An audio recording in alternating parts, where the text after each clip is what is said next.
Logo após a meia-noite desta manhã, nosso Centro de Comunicações 911 recebeu uma ligação de um jovem que afirmou ter acabado de matar seus pais. Um menino de 14 anos fez uma chocante ligação para o 911 de uma igreja. Você precisa orar. Sim, senhora. Eu olho para o perturbador caso de duplo homicídio na Flórida e o xerife se juntará a mim com novos detalhes sobre o caso. E depois que ele cometeu esse crime hediondo, terrível, ele a chamou primeiro.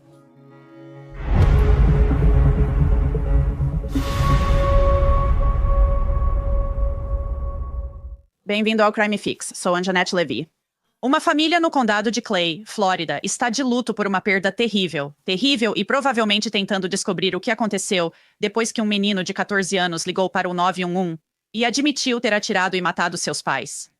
Tudo isso aconteceu em Middlesbrough, Flórida, no condado de Clay, na grande Jacksonville. É uma área relativamente segura. Embora isso seria chocante em qualquer lugar, foi particularmente surpreendente acontecer nesta comunidade. O xerife diz que Trevor Lee, de 14 anos, atirou e matou seus pais na casa da família em Silver Point. O incidente ocorreu na madrugada de domingo. Um relatório de incidente diz que os delegados do condado de Clay encontraram Dave Lee e Brandy Smithley com ferimentos de bala em seu quarto. O filho deles, Trevor Lee, foi a uma igreja e ligou para o 911, mas sua irmã já tinha ligado antes. Dê uma ouvida. Você está aí? Preciso que envie ajuda. Estou na Califórnia. Dee, por favor, envie ajuda. Eu não sei onde ele está. Eu não faço ideia de onde ele esteja, mas por favor, apresse-se. Como mencionei, essa era a irmã mais velha de Trevor Lee, né, que está no exército na Califórnia. A irmã do Trevor disse algo que pode ser relevante depois. Sinceramente, Tom, eu estou no exército, e não sei o que acontece. Mas eles tiveram um bom dia, foram ao cinema, mano. Eles foram ao cinema. A irmã mais velha disse ao atendente do 911 que eles tiveram um bom dia e foram ao cinema. Então, quem sabe o que isso poderia revelar? Então, Trevor Lee ligou para o 911 da igreja Cross Point na manhã de domingo. Agora, muitas dessas chamadas são redigidas porque, na Flórida, se uma pessoa admite um crime, elas são retiradas do registro público até que o caso termine. Emergência, como posso ajudar? Olá. Estou na beira da estrada sem minha mochila. Despojado, aguardo a polícia. O que você quer dizer? Não tenho nada no meu bolso. Eu esvaziei meus bolsos completamente. Não há nada nos meus bolsos.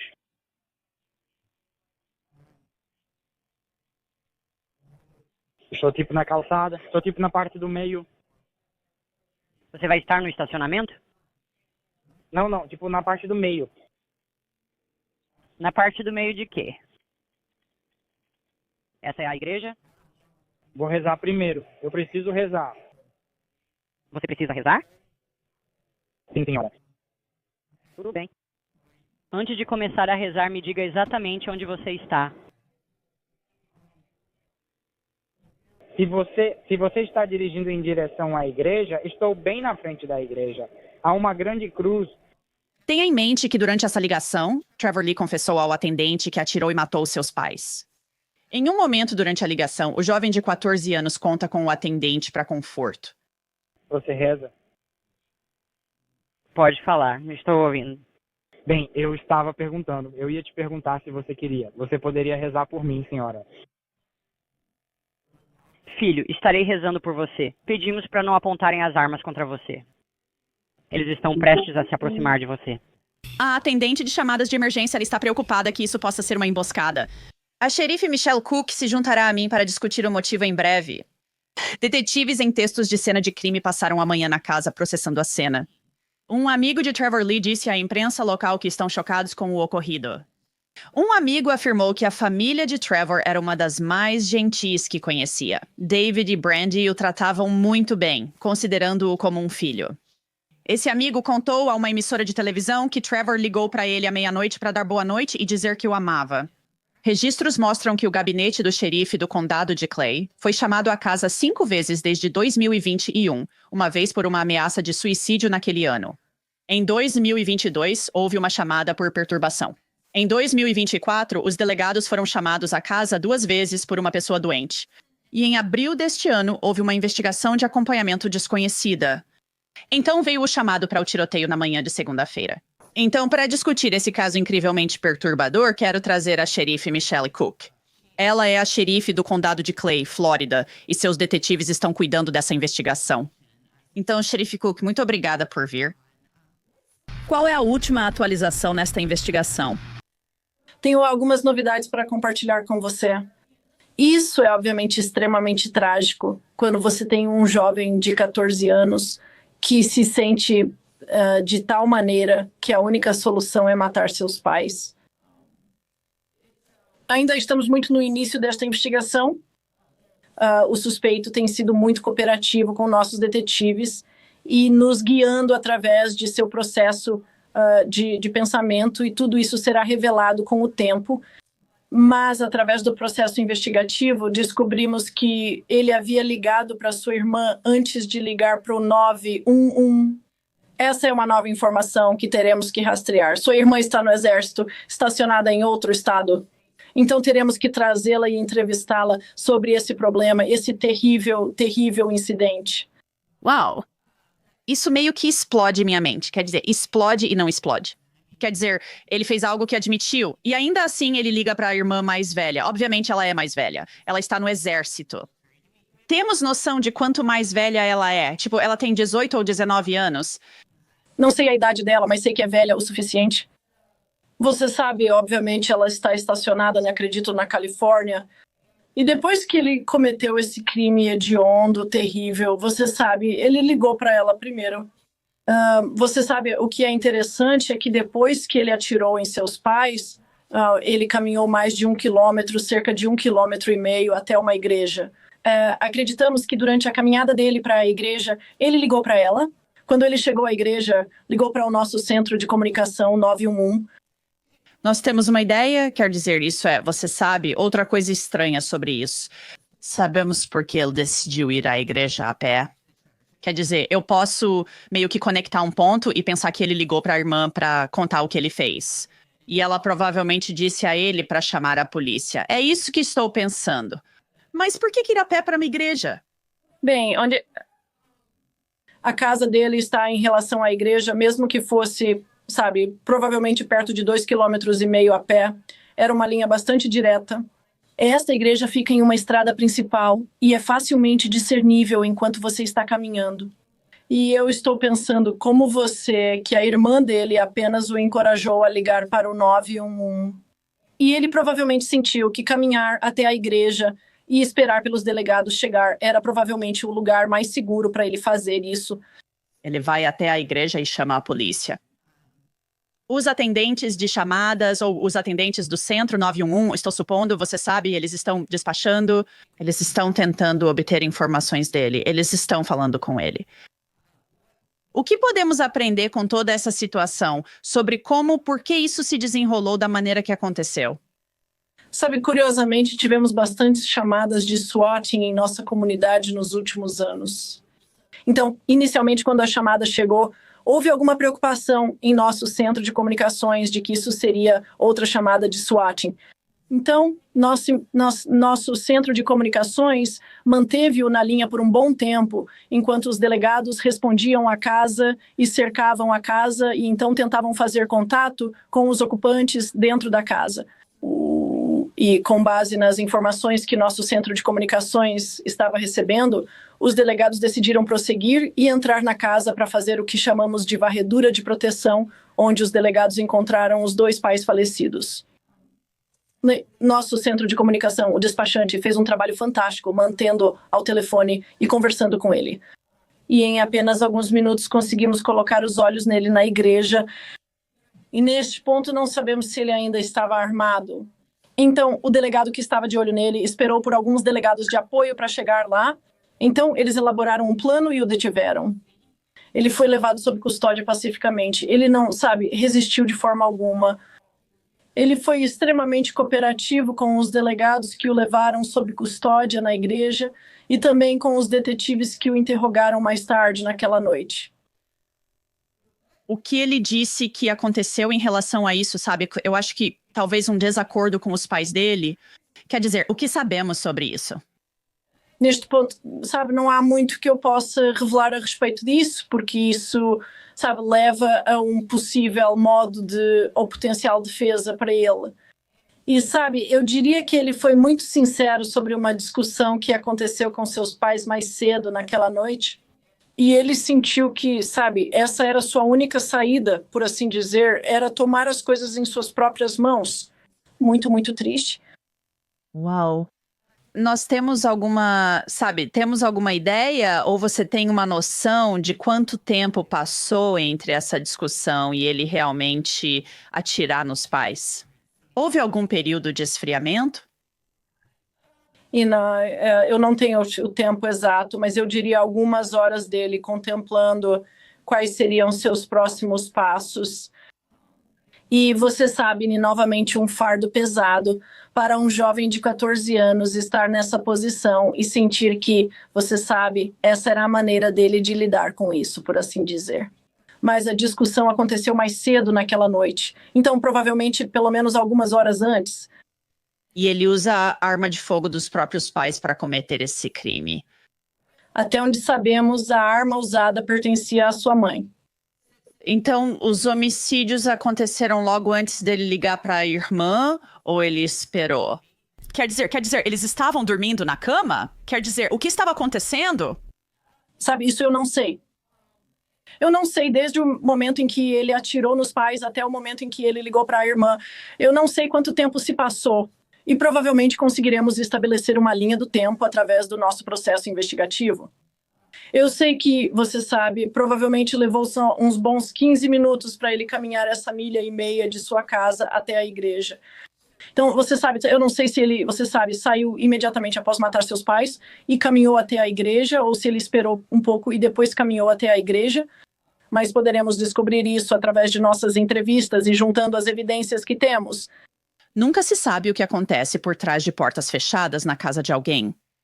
Você sabe, mas vimos algumas crianças nas notícias locais lá dizendo que parecia ser você sabe, né, uma família legal, que os pais eram acolhedores para as outras crianças. As crianças, os amigos do Trevor Lila, estão chocadas, eles não conseguem acreditar. Então, quero dizer, isso para mim é muito confuso.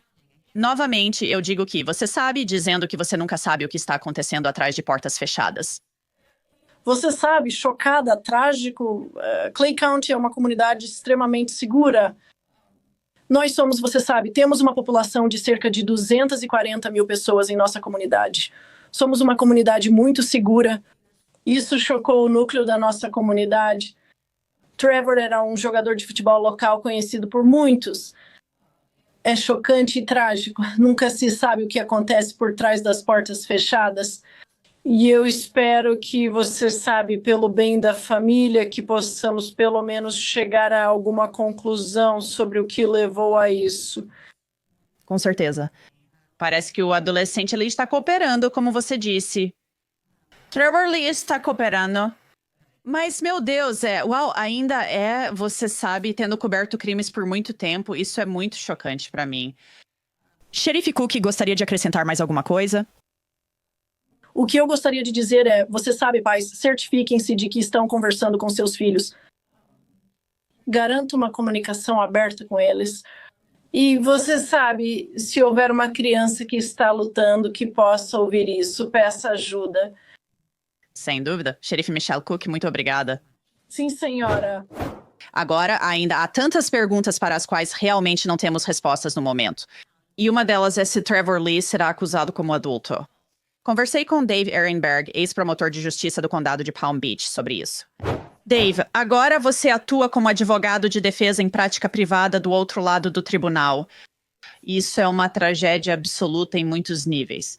E ainda existem muitas perguntas sem respostas. Mas eu quero perguntar especificamente a você, sabe? Temos um menino de 14 anos que liga para o 911 de uma igreja e diz: eu atirei e matei meus pais. Ele está confessando em uma ligação para o 911, não sabemos as circunstâncias envolvidas. No momento, ele está sendo acusado de homicídio em 2º grau. O nome dele já está por aí.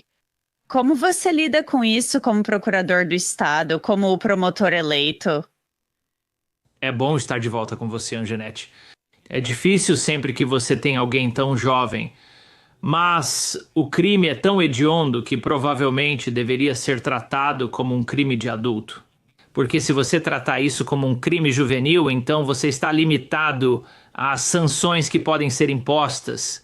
O sistema juvenil perderá jurisdição sobre você aos 19 anos de idade. Existem algumas exceções, mas essa pessoa, não importa o que a motivou a fazer isso, você provavelmente diria que ela merece ser tratada pelo sistema de justiça criminal além dos próximos 5 anos. Que essa não é alguém que você gostaria de soltar nas ruas aos 20 anos de idade. E então eu acho que é por isso que as sanções para adultos eles são mais apropriadas. Não sabemos o suficiente sobre este caso para fazer uma determinação agora, mas posso te dizer, especialmente em Clay County, uma área muito conservadora, que é quase certamente a direção que eles vão tomar. Então você vê isso provavelmente com base nos fatos limitados que temos agora. Tudo o que realmente sabemos é que este jovem de 14 anos liga para o 911 e aparentemente matou seus pais com uma de suas armas, dizendo que fez isso. Quer dizer, ele realmente liga e diz que está nessa igreja. Quer dizer, ele está fornecendo as informações para a polícia. Isso meio que mostra que pode ter havido algum arrependimento. Quer dizer, há um nível de eu não sei o que está acontecendo porque precisamos de mais informações, mas você vê eles avançando com isso e acusando este jovem de 14 anos como um adulto. Concordo. Não se pode aplicar pena de morte a menores de idade. O Supremo Tribunal há alguns anos declarou isso inconstitucional. No entanto, você pode receber a pena máxima de prisão perpétua. Como menor de idade, você enfrenta obstáculos adicionais, mas ainda pode receber prisão perpétua. Não sabemos exatamente o que motivou essa pessoa. Quer dizer, pelas contas da mídia, a família parecia muito normal por fora. Eles aparentemente tinham pais amorosos, mas não sabemos o que estava acontecendo lá. E se acabar sendo algo menos que assassinato, homicídio culposo, ainda assim deve ser tratado pelo sistema adulto, porque, novamente, o sistema juvenil perderá a jurisdição sobre este jovem em apenas alguns anos. A acusação no momento é de homicídio em 2º grau. Você vê a possibilidade disso ser elevado para 1º grau? De fato, não há vantagem em acusá-lo de homicídio em 1º grau, pois seria necessário provar premeditação. Parece que, por todas as contas, foi uma briga acalorada que aconteceu e um jovem impetuoso de 14 anos que pegou a arma dos pais e atirou neles. E se você buscasse o homicídio em 1º grau, a principal punição usada lá, a pena capital, a maior punição já está fora de questão de qualquer maneira. Então você está lidando com uma situação onde o homicídio em 2º grau parece ser a acusação mais correta, porque ele não vai receber a pena capital. Ele é inelegível e você ainda pode pegar prisão perpétua por acusação de homicídio em 2º grau, assim como por homicídio em 1º grau. Você sabe, um jovem de 14 anos e nós não sabemos se ele teve alguns problemas em seu passado? Não sabemos se ele tem antecedentes criminais porque ele é menor de idade? Não temos acesso à informação, mas sabemos que ele está sob custódia agora. Ele não está na lista de presos na prisão para adultos. Então, vocês o mantêm, eu acho, mesmo que ele provavelmente seja acusado como adulto, ainda na detenção juvenil? Bem, sim, há um andar especial na prisão do condado de Palm Beach, e eu presumo que seja similar em outros condados na Flórida, onde você tem menores que são acusados como adultos. Eles são mantidos longe da população adulta. Você não quer colocar um jovem de 14 anos com a população carcerária adulta. Então, existe uma maneira de acomodar uma situação como essa. Agora, 14 anos é realmente jovem. Isso é até jovem demais para o sistema juvenil. Mas já vimos assassinatos de réus ainda mais jovens que 14. Então, mais detalhes sobre isso serão revelados. Mas quando você tem 14 anos, seu cérebro ainda está em desenvolvimento e nunca se deve dar acesso a uma arma a um jovem de 14 anos. A arma não estava trancada e o jovem de 14 anos tinha acesso a ela, sabendo onde estava guardada. Então, este é mais um exemplo de proprietários de armas não tomando as devidas precauções. A segurança com armas é essencial. Eu próprio sou atirador.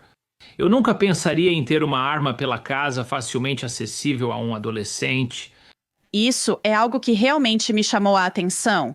E nos comentários sobre essa história, é o fato de que esse adolescente usou a arma dos pais, muito provavelmente, para matar seus pais durante uma briga doméstica.